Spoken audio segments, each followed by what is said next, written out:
The Cincinnati Bengals are betting on traits. Shemar Stewart joins the defensive line room.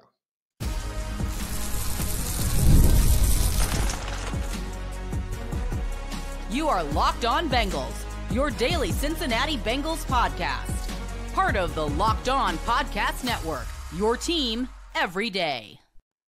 What up, Bengals fans, and welcome to another episode of the Locked On Bengals podcast, part of the Locked On Podcast Network, your team every day. I'm Jake Liscow. He's James Rapien, and we've been covering the Cincinnati Bengals since 2016 here on Locked On Bengals. Welcome back to the everydayers. Welcome into everyone who makes us your first listen, as we are coming to you shortly after the Bengals have selected Shemar Stewart with the 17th overall pick in the 2025 NFL Draft. We'll talk about the pick itself, the risk the Bengals are taking, and the work left for the Bengals to do in the early parts of this NFL Draft, as we'll think about day two a little bit here, James. But we're going to start with the newest Bengal, a bet on traits to the highest degree, a freaky straight line athlete. We don't know about the agility. He didn't put those numbers on tape at the NFL Combine. No three cone, no shuttle. But Shemar Stewart can jump out of the gym, and he sure does run real fast for 280 plus. Look at you.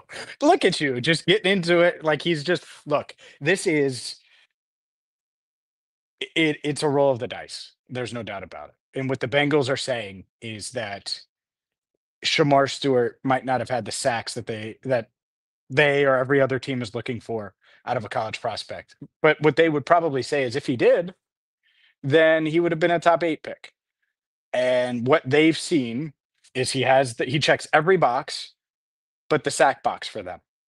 Even the tackling thing, I don't think they're as worried about it as a lot of people are making it out to be. And I do think that it's an interesting point. But they're banking on the size, speed, athleticism, character, all of those things to translate. And they think he already is disruptive. They think he already will be able to hold up against the run. There's no real questions there, I think, for them. They like his versatility as well. So I don't think it's all bad. And I'm going to be the opposite here, I think, for most of this pod, because literally there was a dude in the elevator after we talked to AJ Green a few hours ago. AJ Green was part of the Bengals draft party. We talked to him at like 7:10. The draft started at 8. We get on the elevator after AJ talks, so it's probably 7:22. And he's like, "Hey, James." And it's like me, Jay Morrison, Paul Daner Jr., Ben Baby, bunch of writers. And we get on the elevator, and the elevator's shutting, and he's like, "Draft anyone but Shemar Stewart." And so I think that it's gone a bit too far, because I think the Bengals, yeah, it's a risk, but it's also the type of gamble that a lot of teams would take at 17 overall. I don't think Shemar Stewart was going to last much longer than he did had they not taken him at 17. And so it's something we knew that they were interested in him. It's not really a surprise. I get why it's disappointing and concerning for some, but the Bengals might have also just landed an awesome player. I'm going to try to not be incredibly negative here, right? I'm going to talk about the risk. There's no way around that. And I'm not breaking anything here. The risk is simply in the production profile. Guys that are roughly average producers from a market share perspective, and that's what I'm talking about here. It takes his percentage of production, tackles for loss, and sacks. In the A&M defense, it wasn't largely productive in the sack category because people have pointed out Nick Skirton's sack total decreased when he went to Texas A&M, and they changed the way he plays. The defense maybe doesn't necessarily ask players to pass rush in a way that is conducive to sacks. I've heard those excuses when you look at the production for Shemar Stewart as well. I don't have a strong take there, but the take that I do have is that guys that have this production profile are risky. They often don't work out in the NFL. The other side of that is, as you're pointing out, when they do work out in the NFL, it's because they're 1% of 1% of 1% athletes. Yep. When they are the 9.5 plus RAS guys. And Shemar Stewart's a 10. He didn't do his agility. Even if his agility was really bad, he'd probably still be pretty close to a 9.5 plus. Mm-hmm. Maybe better. I don't know that he would bomb his agility completely. He looks a little bit stiff at times on tape, but it's not like he looks like the stiffest player on the planet out there when you watch him play football on the field. So we don't know what his agility was. We don't have a great idea of what his RAS would have been. But players at that size with that athletic number from an RAS perspective do tend to work out in the NFL. And that's like the sunny side picture here, the copium, as the kids say. Like that's the side of it. The other side of it is the Bengals just did this. They just took Myles Murphy 2 years ago. Yeah. It's a very similar pick where you've got a guy with get off, you've got a guy with great physical traits, and Shemar's are better. Don't get me wrong. Shemar Stewart has better physical traits. He's much better. Yeah. He's a more explosive athlete, Yeah. but players that need development, in Shemar Stewart's case, like the questions are, well, the game slowed down for him. He has the tools to be a good run defender. Can he deploy those tools more consistently and have an understanding of what defenses are trying to do to him so he's in the right place more often and not just reacting to what he sees? Can that part of his game come along, right? And so a lot of traits, a long way to go, I think, in a lot of categories. And the risk is just, does he follow the Myles Murphy path where you don't get a whole lot in the first 2 years? And maybe it takes time for it to come together. Sure. And that's why Louis Adarumo's in Indianapolis. That's why Marion Hobby, last I checked, I saw Marion, I like him. Last time I saw him wasn't in an NFL building. It was at the gym. I ran into him at the gym. They made those changes because they needed to get more out of their draft picks. They needed to get more out of their young players. And so they're banking on what Shemar does have, which just talking to Al Golden is a hell of a lot, like in his mind, and getting the most out of it, maximizing it. And we'll see if they can do that. But that's what a lot of these picks, like everyone wanted defense. Most of the picks outside of, I guess you could say Mike Green, right? And as of now, the 28th pick, Tyleek Williams, your boy, just off the board to the Lions. Wow. That's Love an that. interesting one. That's a fun one. But to the Lions. And so Mike Green is off of some teams' boards because of the character stuff. Albert Breer reported that. That's like a legitimate thing. I'm confident in saying the Bengals weren't seriously considering him at 17. And so we don't know everything there. Jahad Campbell, the medicals are a real thing. And so I'm not trying to make excuses. I'm trying to give the clear picture here. It is all these guys have flaws. It's just, it is what it is. And I think the Bengals looked at Shemar and they were like, all right, 1.5 sacks, missed tackles, which we should get into because I do think you're going to see those stats and those stats are going to fly around. And I think they're accurate, but I get why the Bengals look at it the way they do. And even Shemar answered a question about him. So I can get into that in a bit. But I get the gamble. I don't know if it's going to pay off. I'm not saying that's necessarily what I would do. I also understand it. It's why they revamped their defensive coaching staff, is to be able to gamble on guys like this and be confident that it is going to work out, that they are going to get on the field sooner, that they are going to make an impact. And I do think that Shemar Stewart, his physical traits, the length, the size, the versatility, I think he gets on the field as a rookie, makes an impact as a rookie, even if he isn't refined yet. I do think that he can do that. And part of it is the Bengals are young and they need it. But I also think he's that physically gifted. Yeah, I think there is a lot more to get to here, and how he fits in early, the opportunity he will have early, some of the things that he said. I thought he did show some self-awareness, that there is certainly character upside there, just like I think there was with Myles Murphy. I think this is a guy that is going to work his butt off to be a good NFL player. Now, can they get that development that they need to get? Is this coaching staff able to produce the development that the previous coaching staff on the defensive side of the ball wasn't able to produce, as you alluded to? Those are the big questions. That is the pressure on Al Golden, who obviously gets a guy that he feels is going to fit what he's doing. And I do think that, like, schematically, the fit is there for what you would expect based on what Golden did in Notre Dame. And I can see the vision there. But let's talk a little bit more about the early opportunity that will exist for Shemar Stewart, some of the specific things that he had to say and some of that self-awareness, some of the things that will have to improve for Shemar Stewart as we continue the conversation about the Bengals first round pick in 2025 coming up next. As a small business owner, you wear many hats. Your work doesn't end when the clock hits 5. And well, your business is always on your mind, which means when it's time to hire, you need a partner that works just as hard as you do. That's where LinkedIn Jobs comes in. LinkedIn Jobs is going to clock in when you clock out. They're going to be working all the time to help you find the right hire. Here's how it works. You post your job, and LinkedIn's new feature can help you write job descriptions and quickly get your job in front of the right people with deep candidate insights.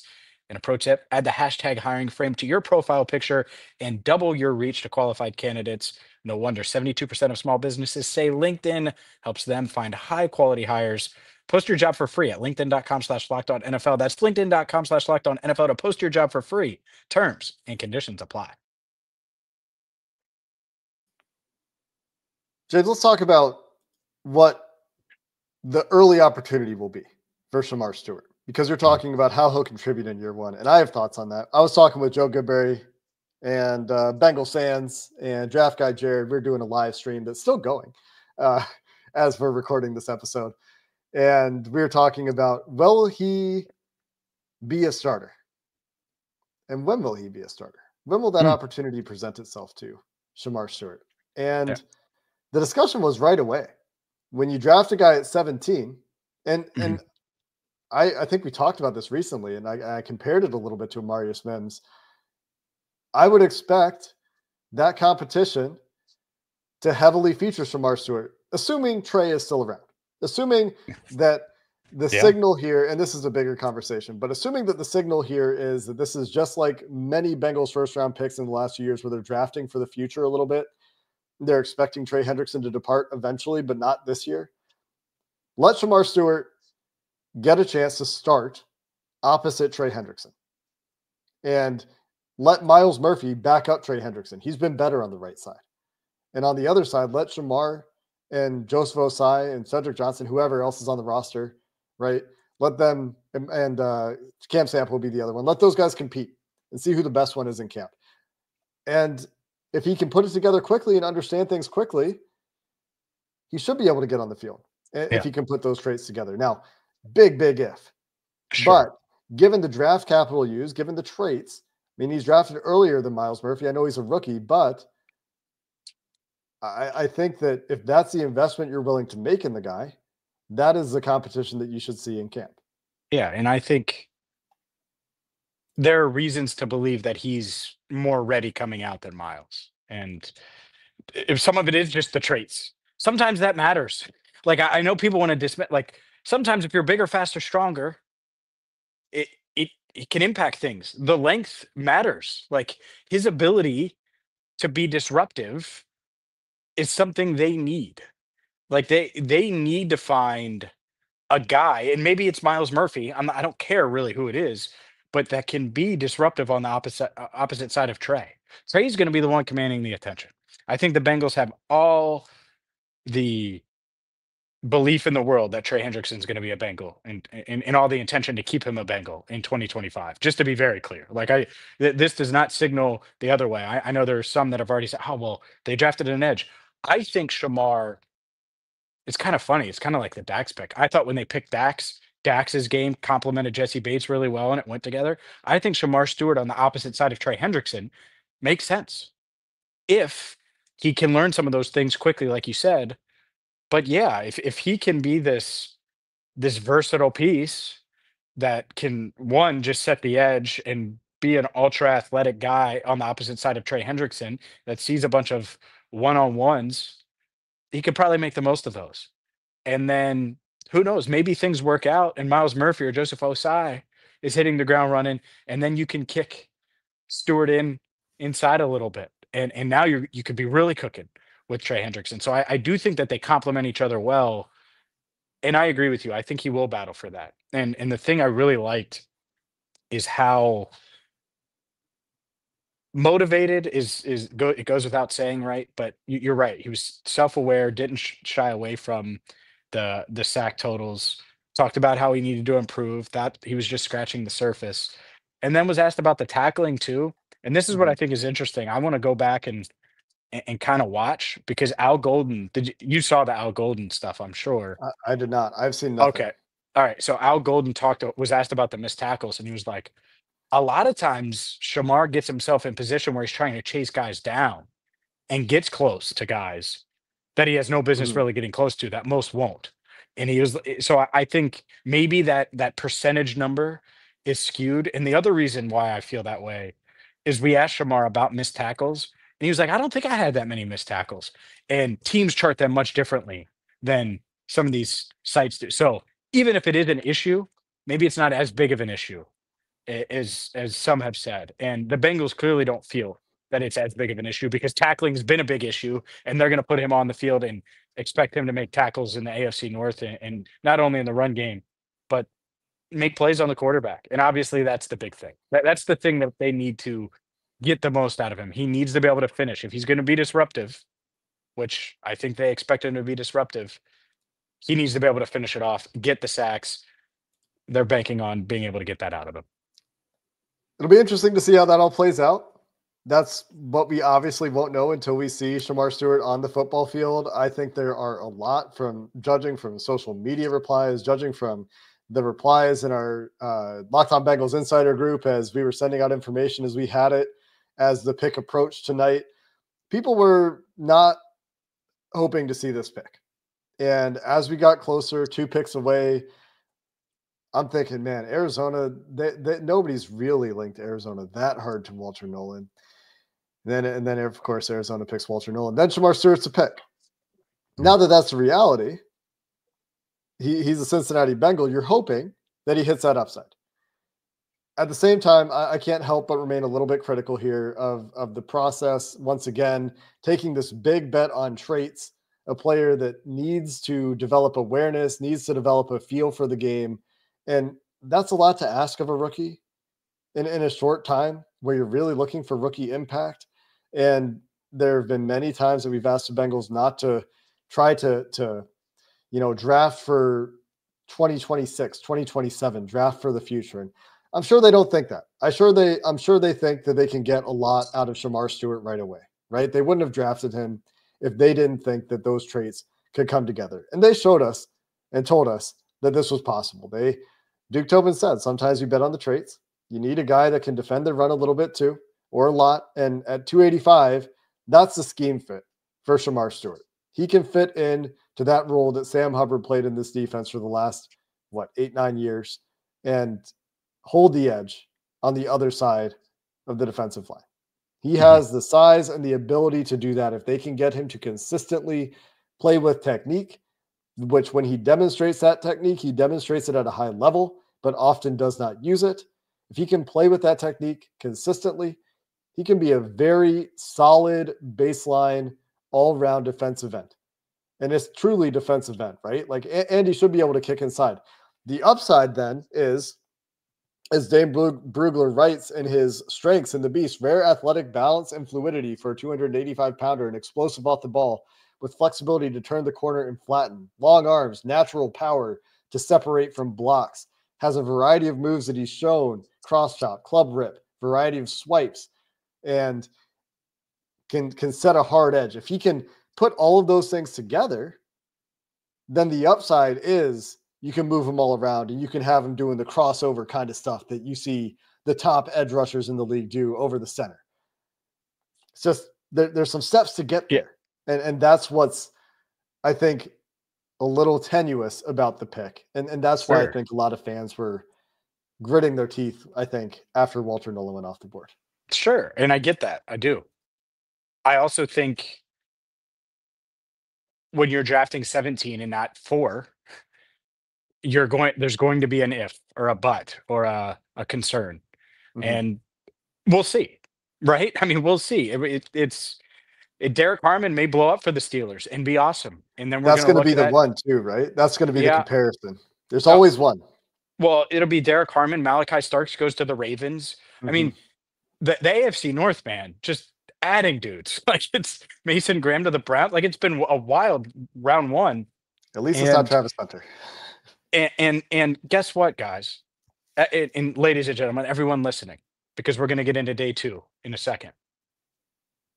If Shemar Stewart hits his ceiling, and it might be a big if, but if he does, he could be the best guy out of all these guys. He could be. And that's what the Bengals are banking on. Will it pay off? We'll see. I don't really care how Miles Murphy worked out or didn't, because it's different coaches now. And maybe Miles works out this year. So I can bury that and we'll see what happens here. He's got a ton of upside. And it's why the Bengals made the moves on defense that they did. So we'll see if it works out. I'm not going to crush it because I get the risk. And there would have been risks with virtually any guy we talked about. We've spent weeks on this. So I understand their mindset. Let's continue to wrap up the Shemar Stewart conversation. They were going to take a risk no matter what. And then we got day 2 to talk about. As round 1 is wrapping up as we're recording this segment. We'll finish there coming up next. Round 1 of the NFL draft is, well, it's almost over as we record this. It's going to be over when you hear this. And, well, the NBA playoffs are here. And that's why you got to get to FanDuel. FanDuel is America's #1 sports book. And that means that you can get on all the fun, whether it's NFL draft day 2, whether it's NBA playoffs. Right now, when you join FanDuel and place your first $5 bet, you get $250 in bonus bets if your bet wins. That's it. That's free money. All you have to do is hit that first $5 bet. So maybe you're going to throw $5 on the Bengals in a future bet. Well, don't do that because it's going to take really long to hit. Throw $5 on something you know is going to happen, and boom, you'll get $250 in bonus bets, from 3-pointers to steals to assists. FanDuel has so many ways to bet on your favorite NBA team or NFL team, so don't miss out. Head to FanDuel.com and claim your $250 in bonus bets today. So the Bengals add a defensive lineman whose potential is, athletically speaking, through the roof, who has no character risk and is known for a crazy motor, a versatile skill set, can line up all over the defensive line, and has well-documented risks, whether it's the missed tackles, whether it's the awareness issue, whether it's sometimes getting caught with his pad level too high and being late to react, whether it's production. And we've talked about those. And those production profiles can work out. But that pick is in the book, James. And the Bengals still have a pretty pressing need at guard. The way the draft went, there wasn't really the opportunity for the Bengals to address a guard at 17 that feels like that's where that player should be picked. Gray Zabel went 18, so maybe you can make an argument that the Bengals should have picked Gray Zabel. Donovan Jackson goes 24 to the Minnesota Vikings, so maybe you can make that argument as well. But Tyler Booker goes 12, so if the Bengals were interested there, as we thought they were, not an option. Kelvin Banks goes 9, well before the Bengals have an opportunity to make that pick. And I'm sure they tried to trade back and simply couldn't. I'm sure a bunch of teams in that range tried to trade back, and nobody was calling at that point in the draft. Yeah, I agree with that. I think that they were down to trade back. I think that was a real discussion, and it didn't happen. By the way, the Eagles land Jahad Campbell. They traded up 1 pick and get Jahad Campbell, and that one sucks. I'm not going to lie to you. It's just another one of those, of course. Yeah, like Malachi Starks to the Ravens, like guys we love, like that are like, of course, of course. Good Lord. Anyway, that just pisses me off because I love Campbell every year, and I loved Campbell, and clearly there was some kind of red flag on him medically that scared teams off, and the Eagles were like, well, yeah, 31's worth it. Anyways, I think. I think I lost my train of thought. I still can't believe Jahad Campbell's off the board. I was really wanting to talk about him as a day 2 target. Yeah, day 2, the guard is where it's at. And you're right. There was not a guard. Gray Zabel would have been the one.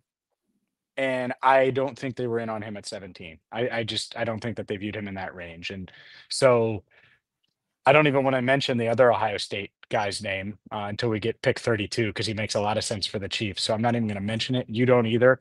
We'll still be continuing this podcast when that pick comes in, I hope. But yeah, I really think that they're going to address the offensive line. on day 2.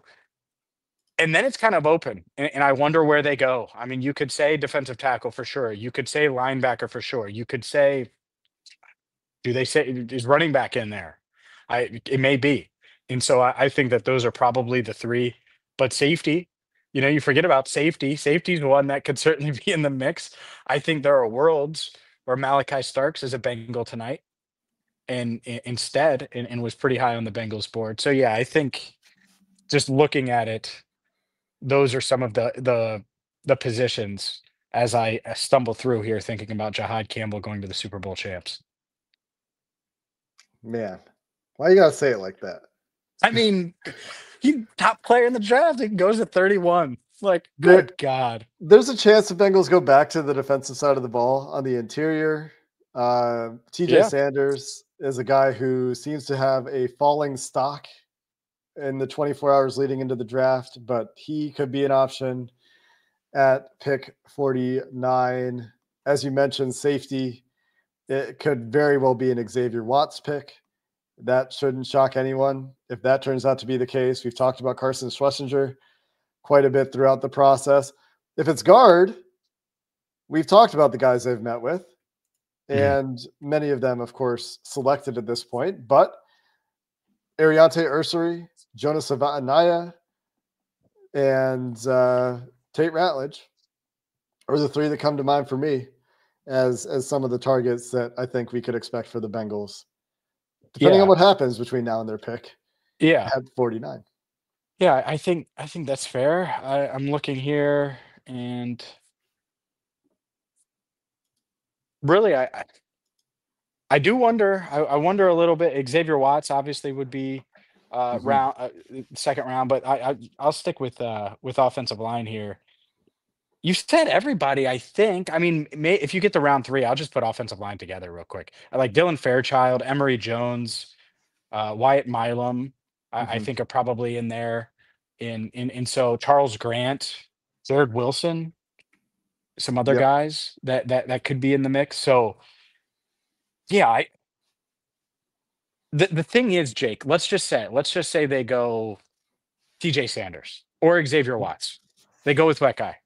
And then they take Dylan Fairchild or Emory Jones. You feeling great about the Bengals offensive line?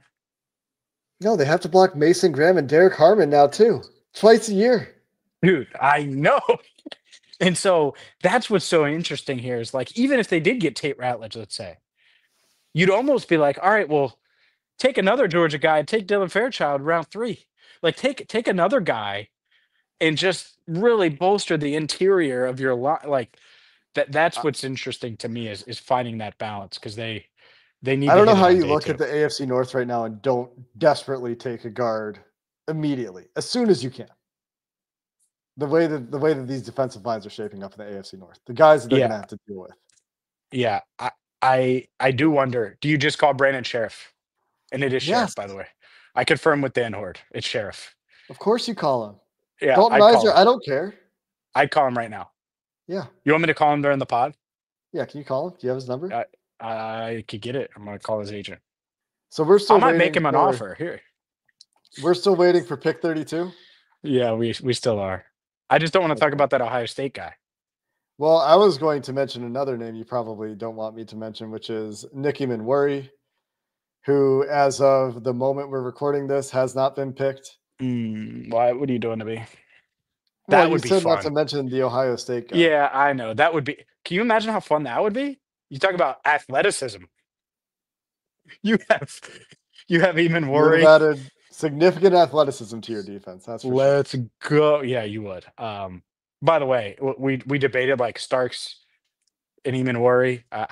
We can say it now. The Bengals definitely had Starks ahead of Eamon Worry on their final board. For those wondering. And I think saw the picks that went ahead of them and felt a lot of guys flying off their board right before they picked. I think that several of the picks immediately preceding their pick were guys they were interested in. Yep. No, I think that's fair. That there were multiple defensive tackles that they were in on. In Jahad Campbell, it's got to be the medicals, because I really have no idea why else they wouldn't be in on him, because I know they like them as a player. And that's what happens here is you have the evaluations, but then you have the checkpoints of all the other stuff. And if it doesn't make sense to get through all the other stuff, then it ends up being that. So yeah, I still can't believe the steal. It really does feel like a steal that Jahad Campbell went there to Philly. If he is healthy, that I mean, it's just one of those things. Just like Derek Harmon. Derek Harmon, as a high upside defensive tackle who's very disruptive, landing in Pittsburgh, they develop defensive linemen like nobody's business in the NFL. The Eagles develop athletic defensive players from big programs like nobody else in the NFL. And they seem to have their opportunity to pick these guys so often. We'll see what the second round and third round have in store. And of course, we'll have you covered here on Locked On Bengals as the Bengals continue to round out their draft. And like I said, we'll look at all sides of things. We'll talk about the risk for some of the players they're drafting. We'll talk about what the players can do, how the players can fit in with what the Bengals are trying to do. But the theme that we felt all offseason, James, I continue to feel now, which is a lot of pressure on Al Golden. Yeah. Yeah, I would agree. I think that's what this is saying, hey, these guys are here to develop. And all right, you want this guy? And I think Al is all about him for sure. Mm-hmm. Get the most out of him. And if he does, if they're right, then great. Then it's going to work. But it's an if. And until I get the skepticism. And that's going to continue. I will say, just thinking about your boy Carson Schwarzenegger. There's not many ifs with him if he gets the 49. Should I go through a couple real quick? Oh yeah. By the way, I was waiting. I was trying to delay it. Josh Simmons going to the Chiefs. Of course he is. My guy. Good Lord. Of course he is. Like these teams I'm having are a great smart time. What drafting. What do you mean? What do you mean? I'm having a great time. Oh, all right. So just guys that they, I think, like I do wonder. And I'm just going to mention it because I don't want to have a situation where we haven't mentioned it. But like the Travion Hendersons, Quinshon Judkins, Caleb Johnson. Remember they met with all those guys. Xavier Watts, obviously. Tate Ratledge, Landon Jackson, Carson Schwarzenegger, TJ Sanders, you mentioned. Jack Sawyer, Arante Ursary, Jonah Seva Anaya. I know you've mentioned some of these guys. Ashton Gelati, Dylan Fairchild, DJ Giddens, Chris Paul, Jared Wilson, Demetrius Knight Jr., Charles Grant, Omar Norman Lott. That's a guy they could be interested in round 3, I would say. All guys to keep an eye on, I would say, tomorrow. You think Cam Scadaboo? You think it's in Cam Scadaboo range? Or is that round 4? I hope for, given what they've done and what they need to do. I hope for that. That's where I'm at there. I'm just talking about running back. Running back, y'all. Can't rule it out. I like Jaden Blue. Let's wrap up there. We will, of course, have you covered for rounds 2 and 3 tomorrow. We'll look at what's left for day 3. Gelati. Of course, we'll have Gelati. I want some for Gelati. day 3 as well. That'd be great. I don't think, can they do that now after you take? I don't think they can. No. I don't think so either. Gelato is going to have to stay in Italy. That's going to do it for this episode of taking Campbell and Gelati. That's going to do it for this episode of the Locked On Bengals podcast. Until next time, thanks for listening. Hoo day, and have a good one.